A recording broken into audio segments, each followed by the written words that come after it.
Hi friends, doctor మూర్తి plant world కి స్వాగతం. ఈ podcast with a professor series లో భాగంగా ఈ రోజు మనం తెలంగాణ రాష్ట్రంలో ఉన్నటువంటి ఒక ప్రతిష్టాత్మకమైనటువంటి యూనివర్సిటీ తెలంగాణ యూనివర్సిటీ నిజామాబాద్ లో ఉంది.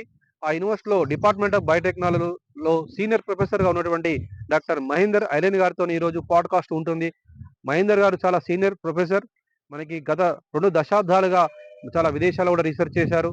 సార్ మన కాకతీయ యూనివర్సిటీ నుంచి బయోటెక్నాలజీలో పిహెచ్డి తీసుకున్నారు. పీడిఎఫ్ లో భాగంగా చాలా దేశాలలో విజిట్ చేశారు. చాలా అపార అనుభవం ఉంది. నిజామాబాద్ జిల్లాలో ఉన్నటువంటి పసుపు సాగు మరి ఇతర కమర్షియల్ పంటలు, వాణిజ్య పంటల మీద చాలా రీసెర్చ్ చేస్తున్నారు. సార్ యొక్క అనుభవాలను మరి యొక్క సలహాలను తీసుకుందాం. ఈ పాడ్కాస్ట్ లో మనకి బయోటెక్నాలజీ అప్లికేషన్స్ మరి బయోటెక్నాలజీ చదువుతున్న విద్యార్థులకు ఎలాంటి అవకాశాలు ఉంటాయో చెప్తారు. చూద్దాం. Thank you. Thank you, Dr. Ian Murthy garu, a plant taxonomist and a molecular taxonomist. Uh, Dear students and all the audience, I am very happy to come up with a subject biotechnology. Biotechnology for future, biotechnology for future needs, biotechnology for future goods. So biotechnology అనగా మీకు తెలుసు జీవ సాంకేతిక శాస్త్రము. అందులో ముఖ్యంగా మనం తీసుకోవాల్సింది బయాలజికల్ ఎంటిటీస్ అంటే బయోడైవర్సిటీ మరియు టెక్నాలజీ రెండింటిని కలిపితేనే biotechnology. So basic sciences research లేకుండా మనకు బయోడైవర్సిటీ లేకుండా మనము ఎలాంటి రిక్వైర్మెంట్ ఇన్ ద సెన్స్ రాబోయే 2050 సంవత్సరం వరకు మనకు ఇప్పుడున్న కరెంట్ పాపులేషన్ మనం తీసుకుంటే మనకు ప్రపంచ పాపులేషన్ లో 8 నుంచి 9 మిలియన్ పాపులేషన్ ఉన్నారు. ఇది కాస్త మనం చూస్తే 2050 వరకు ఇది కాస్త డబుల్ అయ్యే తరుణం ఉన్నది. కాబట్టి మనము ఈ టెక్నాలజీని with biodiversity nothing but biotechnology యొక్క సర్వీసెస్ గూడ్స్ వాడుకోకుంటే మనం కొన్ని ఎగ్జాంపుల్ తీసుకున్నప్పుడు మనం ఈ రోజు వాడే ఇన్సులిన్ తీసుకోండి, ఇన్సులిన్ కాదు కరోనా వైరసెస్ కానీ ఇవన్నీ all these are just because of biotechnology, I can strongly tell. So now currently I have been working on turmeric research problem. I have been working because Nizamabad is the largest growing area of turmeric. A crop అయినా తీసుకున్నప్పుడు మనకు ఆ crop లో Biotique and ఎబయాటిక్ stresses అంటూ ఉంటాయి.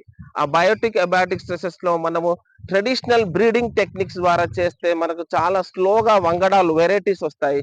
కానీ బయోటెక్నాలజీని మనం వాడుకొని చేసినప్పుడు మనకు ఆ వంగడాలు కానీ జీనోటైప్స్ కానీ ఇంప్రూవ్మెంట్ చేసినప్పుడు, ఫర్ ఎగ్జాంపుల్ మనం టర్మరిక్ లో తీసుకున్నప్పుడు కుర్కుమిన్ ఉంది. కుర్కుమిన్ అనేది it has got diverse medicinal properties. So ఆ కాంపౌండ్ ప్రొడక్షన్ అనేది మనం పెంచడానికి కోసం we are using biotechnological tools. So ఆ విధంగా తీసుకున్న biotechnology has got an number of opportunities coming to food industry, coming to industrial fermentative industry, even environment protection. మనం తీసుకున్నప్పుడు మనం వాడే అన్ని ఫాజిల్ ఫ్యూయల్స్ ఉన్నాయి చూడండి, పెట్రోల్, డీజిల్, ఇవన్నీ 2030 వరకు ఇవన్నీ అంతరించిపోతాయి, ఎగ్జాస్ట్ అయిపోతున్నాయి. సో కాబట్టి మనం బయో ఎనర్జీ వైపు వెళ్ళాలి. సో అది కేవలం బయోటెక్నాలజీ ద్వారా సాధ్యమవుతుంది. దాన్నే బయోమాస్ థర్డ్ జనరేషన్ బయోఫ్యూయల్స్ అంటాం. సో వీటిని తయారు చేయాల్సిన తరుణం ఎంతైనా ఉన్నది. సో నేనైతే ఇప్పుడు ప్రస్తుతానికి టర్మరిక్ మీద వర్క్ చేస్తున్నాను. ప్రీవియస్ గా I have did my PhD from Professor Sadanandam from Kakatiya University. He has encouraged me a lot and his encouragement has made me to develop this passion of developing new varieties.